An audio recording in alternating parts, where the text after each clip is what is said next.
अस्सलाम वालेकुम। आज बनाएंगे सभी की बहुत ही ज़्यादा फेवरेट बाज़ार में ठेलों में बिकने वाली क्रिस्पी फ्राइज़, कोटिंग वाली फ्राइज़ बनाकर तैयार करेंगे।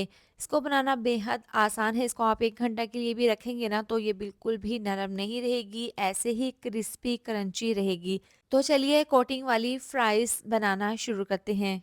तो सबसे पहले फ्राइज़ बनाने के लिए ज़बरदस्त सा एक थिक सा मिक्सचर तैयार कर लेंगे। तो एक खुले से बर्तन में हम डाल देंगे 1 कप बेसन, इसको मैंने छान लिया था, साथ ही आधा कप इसमें डाल देंगे मैदा। और इस तरह से ये डालने के बाद अब 4 चम्मच इसके अंदर डाल देंगे कॉर्नफ्लोर, इससे बहुत ही क्रिस्पी क्रंची बनेगी फ्राइज़। 1 चम्मच कुटी हुई लाल मिर्च, 1 चम्मच पिसी हुई लाल मिर्च डाल देंगे, हल्दी पाउडर आधी चम्मच और धनिया पाउडर डाल देंगे 1 चम्मच, हस्बे ज़रूरत आधी चम्मच डाल देंगे इसमें नमक। अब ये डालने के बाद इसके अंदर डाल देंगे 1 चम्मच चाट मसाला, इससे बहुत ही अच्छा-सा फ्लेवर आएगा। ऑरेंज फूड कलर डाल देंगे तकरीबन 1/4 चम्मच। तमाम ड्राई मसालों को अच्छे से मिक्स कर लेंगे, इसके बाद इसके अंदर पानी डाल देंगे। तो आपने यहाँ पर ज़्यादा पानी नहीं डालना, थोड़ा-सा पानी आप डाल दें और इसको हैंड विस्क से आप अच्छे से मिक्स कर लें ताकि इसमें गुठली ना बने। तो अब इसको आपने थोड़ा-थोड़ा पानी डालकर मिक्स कर लेना है, ज़्यादा पानी डालेंगे ना तो फ़ौरन से ये मिक्सचर पतला हो जाएगा।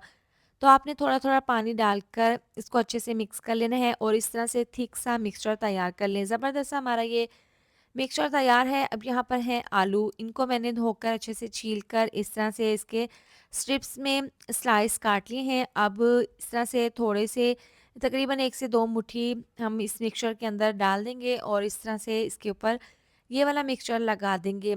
तो इस तरीके से आपने तमाम आलूओं के अंदर ये मिक्सचर लगा देना है। इसके बाद ऑयल में इनको फ्राई करना है। तो फ्राई करने का तरीका ये है, आपने मीडियम टू लो आँच पर इनको फ्राई कर लेना है। ऑयल को गरम कर लें और एक-एक आलू का स्लाइस इस तरह से ऑयल में डाल दें।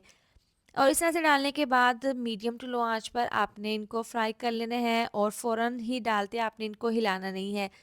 जब आपको लगे कि इसकी जो ऊपर कोटिंग है वो पक्की हो गई है और इनमें कलर आना शुरू हो गया है तो इसकी साइड को आप चेंज कर दें और इस तरीके से आप दोनों साइड से अच्छे से इनको फ्राई कर लें। देखिए बहुत ही अच्छा सा कलर आ गया है और बहुत ही अच्छे से ये क्रिस्पी भी हो गए हैं। तो आप स्ट्रेनर के अंदर इसको निकालेंगे और जो बाकी के फ्राइज़ हैं उनको भी इसी तरह से ऑयल में डालकर फ्राई कर लेंगे।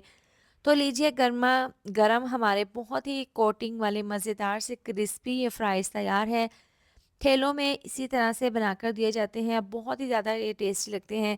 इस सर्दी के मौसम में हल्की-फुल्की भूख में या फिर शाम की चाय के साथ आप इसको बनाएँ और खाएँ, आपको बहुत ही मज़ा आएगा।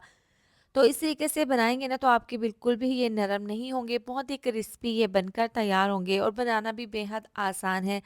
तो इस रेसिपी को आप ज़रूर बनाएँ। इसके साथ ही वीडियो अच्छी लगी हो तो लाइक, शेयर, सब्सक्राइब कर दें। मिलते हैं नेक्स्ट वीडियो में। अपना ख़्याल रखें। अल्लाह हाफ़िज़।